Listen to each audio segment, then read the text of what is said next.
Chapitre 40. Jésus parle à des disciples inconnus. Un grand nombre de gens sont groupés dans les prés de Nique où les foins sèchent au soleil. 2 chars lourds et couverts attendent près de ces prés. Je comprends la raison de cette attente en voyant qu'on y conduit toutes les femmes disciples et qu'elles y montent après que le Maître les a congédiées et bénies. Marie très sainte s'en va avec les autres disciples et aussi le jeune garçon d'Hénon, et des disciples nombreux se placent de chaque côté des chars, et quand ceux-ci s'ébranlent au pas lent des bœufs, les disciples aussi se mettent en route. Dans les prés, il reste les apôtres, Zachée et ses amis, et un petit groupe de personnages tout couverts de leurs manteaux, comme s'ils ne voulaient pas être bien reconnus. Jésus revient lentement sur ses pas au milieu du pré, et il s'assoit sur un tas de foin déjà à demi sec qu'on portera bientôt au fenil. Il est absorbé, et tous respectent cette concentration en lui-même, se tenant en 3 groupes distincts, un peu distants de lui, et l'un de l'autre. Sa méditation se prolonge, et se prolonge l'attente. Le soleil devient de plus en plus fort et frappe le pré qui dégage la forte odeur des foins qui sèchent. Ceux qui attendent se réfugient au bord du pré, là où les derniers arbres du verger projettent une ombre rafraîchissante. Jésus reste seul, seul sous le soleil déjà fort, tout blanc dans son vêtement de lin et avec son couvre-chef de soie légère qui remue légèrement au passage de la brise. C'est peut-être celui que saint Icare a tissé. D'une étable voisine vient un meuglement lent et lamentable, et un piaillement d'oisillons arrive des branches du verger et des airs, oiseaux sans plumes et poulets impertinents. C'est la vie qui continue en se renouvelant à chaque printemps. Les colombes tournoient en l'air d'un vol assuré et tranquille avant de revenir à leur nid sous l'avant-toit. Je ne sais si c'est dans une maison voisine de celle de Nique, ou venant de quelque champ, une voix de femme fait entendre une berceuse, et la voix de l'enfant, d'abord aiguë et tremblante, comme le bêlement d'un agnelet, baisse et puis se tait. Jésus réfléchit, il réfléchit encore, toujours insensible au soleil. J'ai remarqué plusieurs fois la résistance supérieure de Jésus béni aux rigueurs des saisons. Je n'ai jamais compris s'il sentait fortement le chaud et le froid, et s'il les supportait sans se plaindre par esprit de mortification, ou si, de même qu'il dominait les éléments déchaînés, il dominait aussi le froid ou la chaleur excessif. Je ne sais pas. Je sais que tout en le voyant absolument trempé sous les averses, tout en sueur à la canicule, je n'ai jamais remarqué chez lui de geste d'ennui pour le froid ou la chaleur, et je ne lui ai jamais vu prendre ces mesures préventives que d'ordinaire l'homme prend contre les excès du soleil ou du gel. On m'a fait observer un jour qu'en Palestine, on ne reste pas la tête découverte et que par conséquent, je m'exprimais mal quand je dis que la tête blonde de Jésus brille découverte sous le soleil. Il est fort possible qu'en Palestine, on ne puisse pas aller la tête découverte. Je n'y ai pas été et je ne sais pas. Ce que je sais, c'est que Jésus habituellement allait sans rien sur la tête. Et s'il a un couvre-chef au début de la marche, il l'enlève bientôt comme s'il ne le supportait pas, et le porte à la main, s'en servant principalement pour essuyer de son visage la poussière et la sueur. S'il pleut, il lève un pan de son manteau sur sa tête. S'il y a du soleil, surtout s'il est en route, il cherche un peu d'ombre, même intermittente, pour s'abriter des rayons du soleil. Mais il est rare qu'il ait, comme aujourd'hui, un voile léger sur la tête. C'est une observation que certains pourront trouver inutile, mais cela aussi fait partie de ce que je vois, et j'en parle pendant que Jésus pense.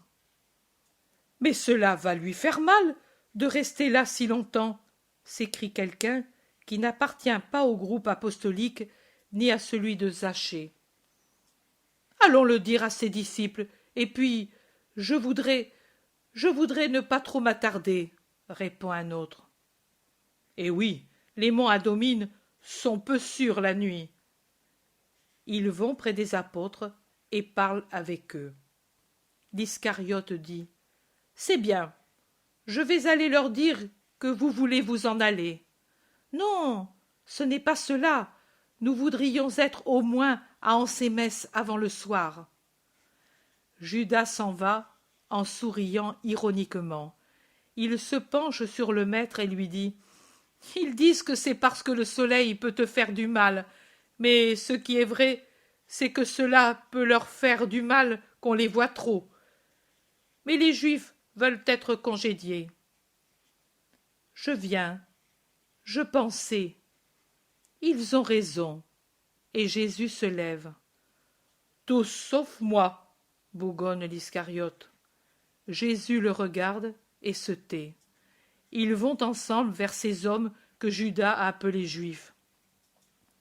Je vous avais déjà congédiés tous. Je vous l'ai dit hier. Je ne parlerai qu'à Jérusalem. C'est vrai, mais c'est que nous voudrions te parler, nous que... Pourrions-nous te parler en particulier? Contente-les, ils ont peur de nous, ou de moi plus particulièrement, dit encore Judas de Kériote avec son sourire de serpent. Nous n'avons peur de personne. Si nous voulions, nous saurions comment faire pour protéger notre tranquillité, mais tout le monde n'est pas encore lâche en Palestine. Nous sommes des descendants des preux de David, et si tu n'es pas esclave et encore méprisé, tu dois rendre hommage à notre ascendance, les premiers aux côtés du saint roi, les premiers aux côtés des Maccabées, et les premiers maintenant encore quand il s'agit de rendre honneur au fils de David et de le conseiller, parce que lui est grand. Mais toute créature, pour grande qu'elle soit, peut avoir besoin d'un ami aux heures décisives de la vie, répond avec véhémence quelqu'un dont le vêtement est tout de lin, y compris le manteau et le couvre-chef, et qui laisse peu à découvert son visage sévère. Il a nous pour amis, nous le sommes depuis 3 ans, depuis que vous... Nous ne le connaissions pas. Trop de fois nous avons été trompés par de faux messies pour croire facilement à celui qui s'affirme tel. Mais les derniers événements nous ont éclairés. Ses œuvres sont de Dieu, et nous l'appelons Fils de Dieu. Et vous pensez qu'il a besoin de vous? Comme Fils de Dieu, non, mais comme homme, oui. Il est venu pour être l'homme, et l'homme a toujours besoin des hommes, ses frères. Du reste, pourquoi crains-tu? Pourquoi ne veux-tu pas qu'on lui parle? Nous te le demandons. Moi? Parlez, parlez, les pécheurs sont plus écoutés que les justes. Judas, je croyais que de telles paroles devraient paraître du feu pour tes lèvres. Comment oses-tu juger là où ton maître ne juge pas? Il est dit, si vos péchés étaient comme de l'écarlate, ils deviendront blancs comme la neige, et s'ils étaient vermeils comme la cochenille, ils deviendront blancs comme la laine. Mais tu ne sais pas que parmi eux... Silence! Parlez, vous! Seigneur, nous le savons, l'accusation est préparée pour toi. On t'accuse de violer la loi et le sabbat, d'aimer ceux de Samarie plus que nous, de défendre les publicains et les prostituées, de recourir à Belzébuth et à d'autres forces ténébreuses, de magie noire, de haïr le temple et de vouloir sa destruction, de... Assez! Tout le monde peut t'accuser. prouver l'accusation est plus difficile. Mais ils ont parmi eux des gens qui la soutiennent. Crois-tu par hasard qu'ils sont justes là-dedans? Je vais vous répondre par les paroles de Job, qui est une figure du patient que moi je suis. Loin de moi la pensée de vous estimer tous justes, mais jusqu'au bout je soutiendrai mon innocence, je ne renoncerai pas à ma justification que j'ai commencée, car mon cœur ne me reproche rien pendant toute ma vie. Voilà, tout Israël peut témoigner, car je ne me justifie pas par moi-même, par les paroles que le menteur aussi peut dire.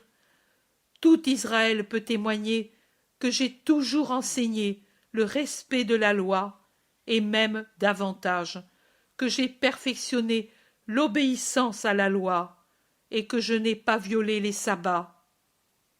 Que veux-tu dire? Parle. Tu as fait un geste, et puis tu t'es retenu. Parle.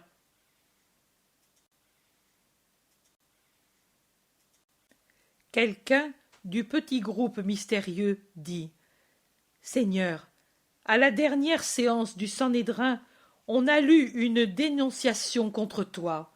Elle venait de la Samarie, d'Éphraïm où tu étais, et elle disait qu'il était prouvé que plusieurs fois tu avais violé le sabbat, et encore, je te réponds avec Job.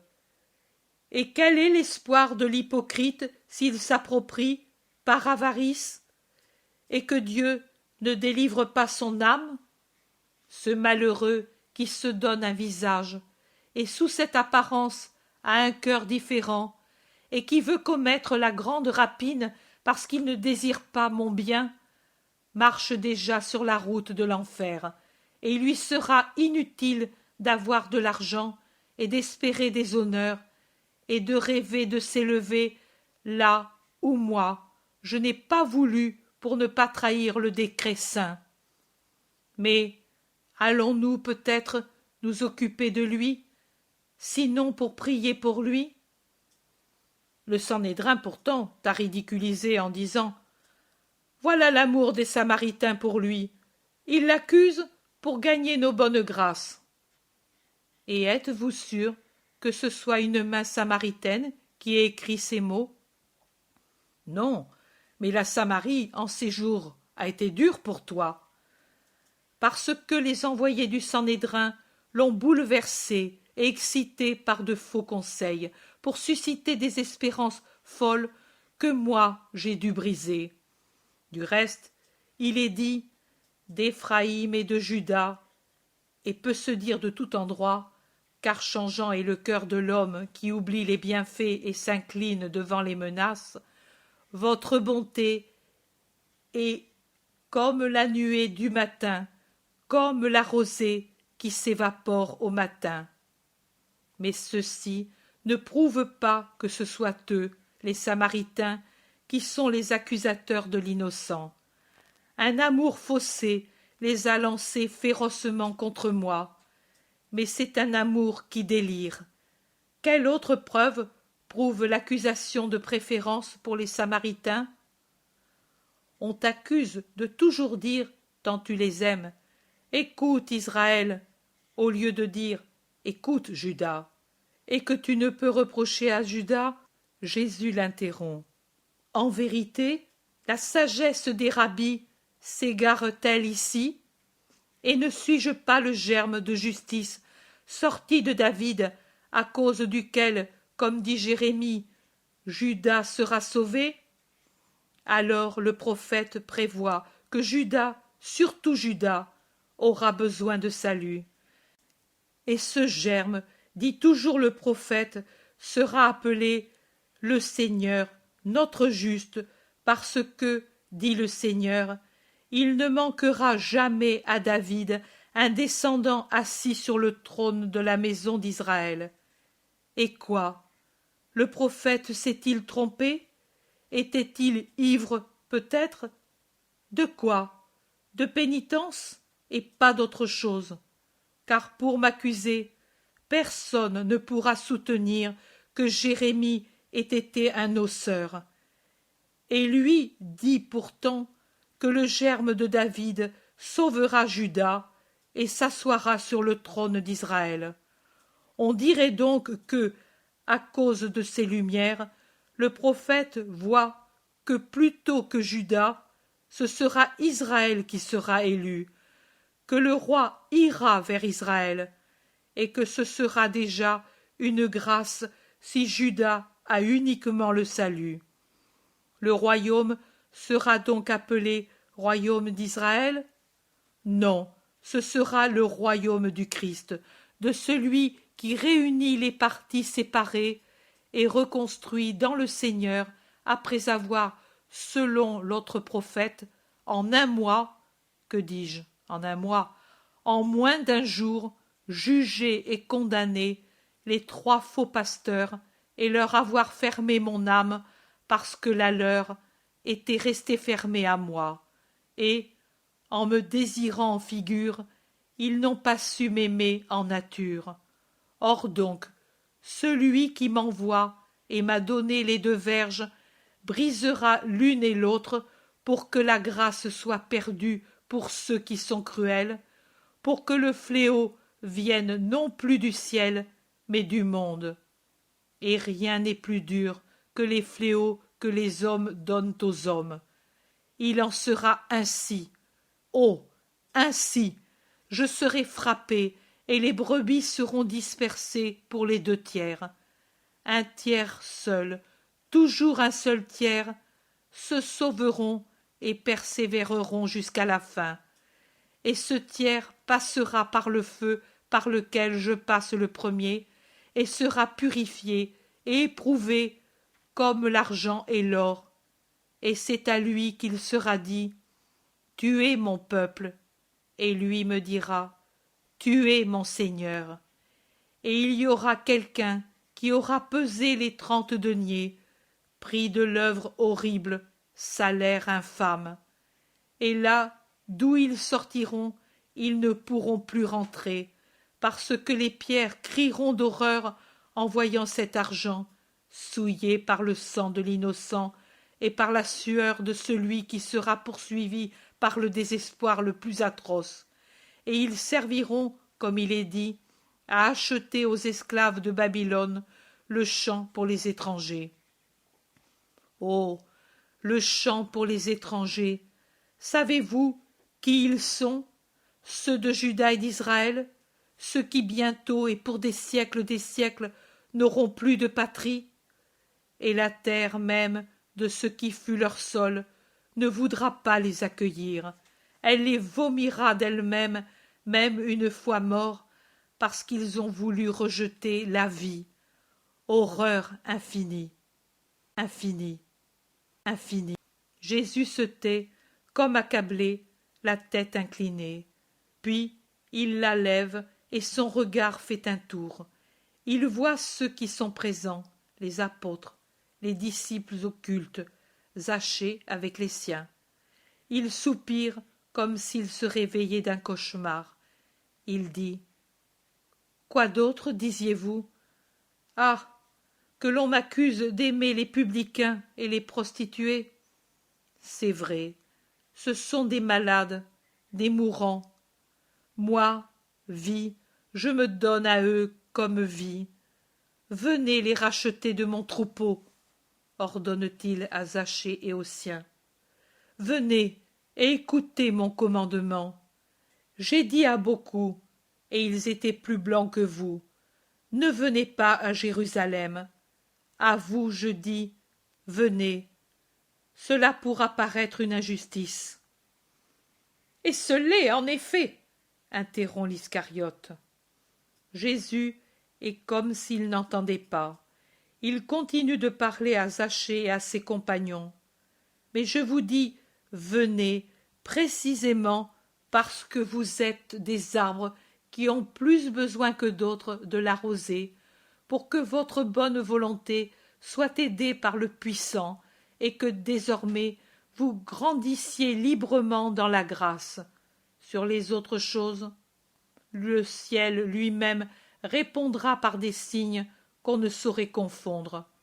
En vérité, il pourra être détruit le temple vivant et être reconstruit en 3 jours et pour l'éternité. Mais le temple mort, qui sera seulement secoué et croira avoir vaincu, périra pour ne plus se relever. Allez, et ne craignez pas, attendez mon jour dans la pénitence, et son aurore vous conduira définitivement à la lumière, dit-il en s'adressant à ceux qui sont couverts de leurs manteaux. Et puis à Zachée. Et vous aussi, allez, mais pas maintenant. Soyez à Jérusalem pour l'aurore du lendemain du sabbat. À côté des justes, je veux ceux qui ont été relevés, car dans le royaume du Christ, en nombre infini sont les places, autant qu'il y a d'hommes de bonne volonté. Et il se dirige vers la maison de Nick, à travers le verger touffu et ombreux. Un petit sentier jette un ruban jaunâtre au milieu de la verdure du sol, et une poule qui caquette le traverse, suivie de ses poussins couleur d'or, et la mère tremblante, devant tant d'inconnus, se blottit et étend ses ailes pour les défendre, en caquetant plus fort, craignant des embûches pour ses petits, et eux, avec un pépiment qui s'éteint quand ils sont en sécurité, accourent et se cachent dans la plume maternelle et semblent ne plus exister. Jésus s'arrête pour la contempler, et des larmes tombent de ses yeux. Il pleure. Pourquoi pleure-t-il? Il pleure, murmure tout le monde. Apôtres, disciples, pécheurs rachetés. Et Pierre dit à Jean, demande-lui pourquoi il pleure. Et Jean, dans son attitude habituelle, un peu penché par respect en regardant Jésus par en dessous, lui demande, pourquoi pleures-tu, mon Seigneur? Peut-être à cause de ce que l'on t'a dit et de ce que tu disais auparavant. Jésus se secoue, il a un sourire triste, et montrant la poule qui continue de protéger affectueusement ses petits, dit « Moi aussi, qui suis un avec mon Père, j'ai vu Jérusalem, comme il est dit par Ézéchiel, nue et honteuse. Et j'ai vu, et je suis passé près d'elle, et une fois venu le temps de mon amour, j'ai étendu mon manteau sur elle, et j'ai couvert sa nudité. Je voulais la faire reine, après avoir été pour elle un père, et la protéger comme fait la poule pour ses petits. Mais alors que les petits de la poule sont reconnaissants à leur mère des soins qu'elle leur donne et se réfugient sous ses ailes, Jérusalem repousse mon manteau, mais je maintiendrai mon dessein d'amour. Moi, mon Père ensuite agira selon sa volonté. Et Jésus descend dans l'herbe pour ne pas troubler la poule, et passe, et des larmes descendent encore sur son visage affligé et pâle. Tout le monde l'imite en le suivant et en bavardant jusqu'au seuil de la maison de Nick. Là, Jésus entre seul avec les apôtres, et les autres vont à leurs occupations.